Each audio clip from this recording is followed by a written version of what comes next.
Hiya, I'm Joe Manlove. I teach Intro to Programming here at Columbia College. And if you're watching this video, I assume you've signed up for my class.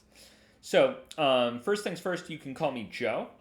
Second things second, so much of what we do in this class is going to be discussed in a syllabus. I'm not going to go over anything that's in the syllabus in this little video. We're just going to do a really basic, what are we doing in this class, and how do I navigate Canvas? So without further ado, what do we do? So I have here an example of a game that one of my students wrote. And I like to show this stuff off. So this student wrote a game called Dino Jump, which has some controls and a spacebar. So our games in this class, primarily we're going to focus on making games in processing for the first half of the class. The second half of the class will focus on writing code in Python. Python's a bit more of a kind of, you could get a job writing Python kind of thing. Processing, you probably can't get a job writing processing code, but it's fun, it's easy, and it's going to give us a bunch of the tools that we're going to need when we start writing more serious code in Python or Java or honestly, whatever language you go to after this. For this example, I've just pulled up the student work. So we're going to press spacebar to begin, and that's going to bring us into the game proper. So you can see this student made this cute little game about a velociraptor. You can see that I missed. So we've got a high score here. We've got a message about the fact that we died. We've got a score. Let's hit spacebar and try again. So it's bringing us back to the main menu, and then we can hit spacebar and try again. So here we're going to exceed our 15 pretty easily. Oh, and I missed my wrap. So we got 25. You'll notice it changed. That's really cool. This student did a nice job with this game. This is what an A-level midterm game looks like. You guys will work on creating something like this through the course of this semester, through the first half of the semester, really. And by the time you get around to making this, I guarantee you're going to have some bits and bobs that you've made in other assignments that are leading up to this kind of thing. You're not going to make a game exactly like Dino Jump. You're going to make whatever game you want. Your level of complexity, you and I are going to have a conversation about how complex a game you need to make. I encourage you to clone an old arcade game or copy something. This game, for instance, is a copy of a thing called Doodle Jump that this student really enjoyed playing when they were a kid. So they made another kind of version of it as a slightly older adult. That's kind of our goal for the first half of the class, is to make a cool thing. Let's dive into Canvas just a little bit. So here I have the student view version of Canvas. Yours won't have this little pink thing across the bottom. That's just telling me that I'm in student mode, not teacher mode. So here's what's in here. There's a link to this video. So inception yourself that. Then we have links that are useful to the course. So the first two are going to be useful throughout the course. So we've got a Discord server. That's going to be my primary means of communicating with you. If campus is closed for some reason, or I get into a fender bender on the way to work or whatever, and I can't make it to class, I'm going to drop a note in the Discord server. So get Discord on your phone, get Discord on your laptop. Expect me to message you there. Please leave your notifications to at least allow @messages to pop on your phone, because if there's something wrong with the classroom, like, hey guys, the ceiling's caved in, all the computers are jacked, we're going to have to be in a different room, something like that, I'm going to message you in Discord for that. I'm not going to send you an email or anything. It's going to go straight through Discord. That's going to be how I communicate with you guys. That's how I'm expecting you guys to communicate with me. In our Discord server, there are a lot of people.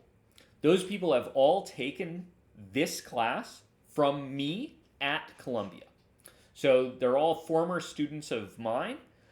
Please, if they interact with you, which some of them might, loads of them are pretty helpful, and they liked this class, they like these languages, so they'll be pretty willing to hop in and answer a question or two.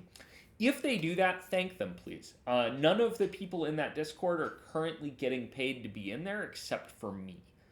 And yeah, whatever. So nobody's getting paid to be in there. They're just helping you out of the kindness of their own hearts. They might or might not be wrong. I'll explain a little bit when we go over the syllabus some roles and how roles can tell you whether you should trust someone implicitly or whether you should maybe take it with a grain of salt or whatever. But there are people in there. They're good. They're good coders for the most part, so you maybe want to listen. There's also loads of materials in there that I've sent to students over the years, so there's lots of code snippets in the code snippet channel that might be a good place to look if you're a little confused on something. If you need my attention, you can always mention me in the Discord. Please don't spam people. Please ask in a general channel or in the help channel, and let people ask. Give people a chance to answer your question. Other people may be faster than me. If I see that other people are answering your question or helping you, I'll probably stay out of it because I like students to help students because I think it improves both parties. The next thing in here is a YouTube playlist that's got every video I've made for this course for the last several times through the class. So there's a lot of videos in there. If you don't like the explanation that's in the video in the module, or you want something more, I've shortened my videos over the years to be a little bit punchier. There's longer form videos with more explanation, with student questions answered in them, with stuff like that in that YouTube playlist. So you can always feel free to look in there. The next three are things that are about processing itself.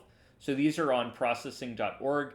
These are reference, which is where you're going to go look for explanations for how things work, tutorials, which are kind of a more in-depth thing, and examples, which are pretty short.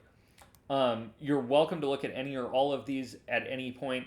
I'm going to suggest specific tutorials and specific examples sometimes, but if you want a generic one, you can go look through them here.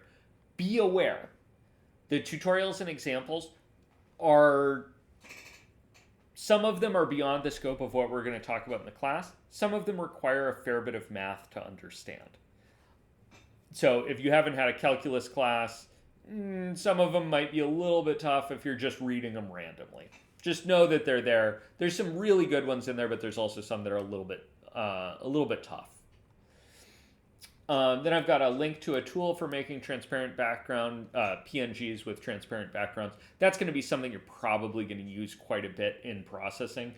It's just a free website that you can upload a file and it'll strip the background off for you. When we get to the Python portion of the class, we might be using GitHub a bit, so I've got a couple links to GitHub here. And then these last three are for people who, for whatever reason, can't get processing to work on their computer. This is Open Processing, which is a website that lets you write code in a language called P5.js, which is similar enough to processing that you can substitute it.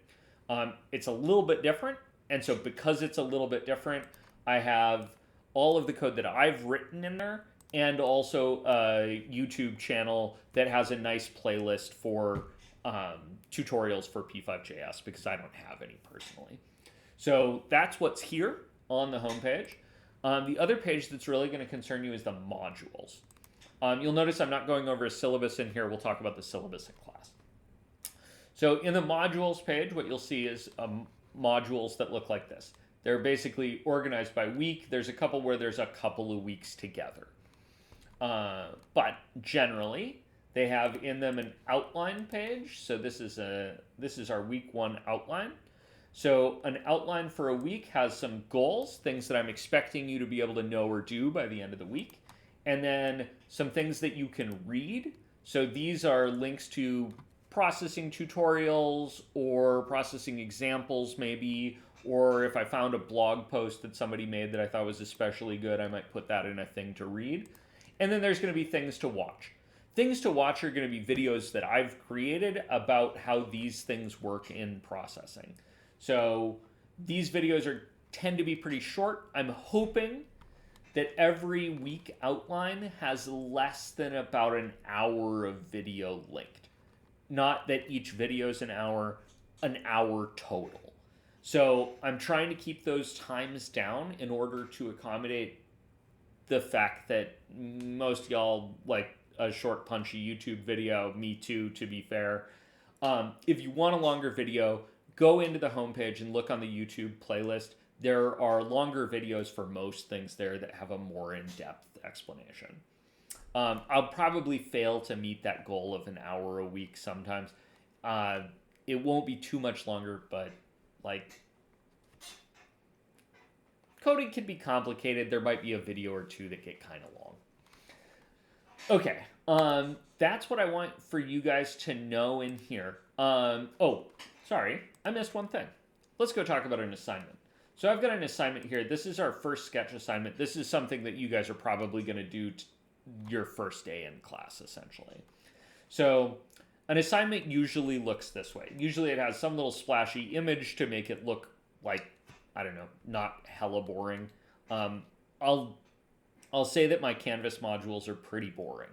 The video content is a bit less boring, but the Canvas modules have a like slightly boring feel. I'm not expecting you to spend a ton of time in here. I'm expecting you to move through to the things that you need to read or things that you need to watch. So I've got my picture up top, and then I've got my little blurb about the assignment. So this tells you basically what I want you to do. And then I've got a requirements list. So that's things that your code needs to satisfy. And in this case, you're not even writing code, you're just uploading a screenshot. So this requirement literally just says that you need a screenshot. And then for pat on the back, which is essentially, if you do the requirements, you're going to get full credit. If you want me to be proud of you, do some pat on the back things. Pat on the back things will always be a good idea to do, but I acknowledge that you have finite time and energy, and you may need to finish an English paper or go to a chem lab or whatever, so you might not have all the time in the world. If you don't have all the time in the world, you don't have to do these things. But they're a good idea to get started with. So try to do a couple of them. If you can do a bunch of them, great. If you do all of them, awesome. I'll be super proud of you. They're not worth points. They're just worth me being proud of you. So I've got some stuff about pat on the back here. That's how every assignment's going to go. Every assignment's going to have a little blurb, some requirements, things that you have to do, and then some pat on the back stuff that I want to see you try to do. That's kind of it for our Canvas tutorial or our Canvas overview. So if you want more information on like specific grading policies or my office hours or where my office is or roles in the Discord or like how to get in touch with DSPS or any of the other myriad of support networks we have on campus, you can either come to me or you can look in the syllabus, and most of these things are in there. Thank you guys for signing up for the class, and I am hyped to see you later on. Thanks, guys. Catch you later.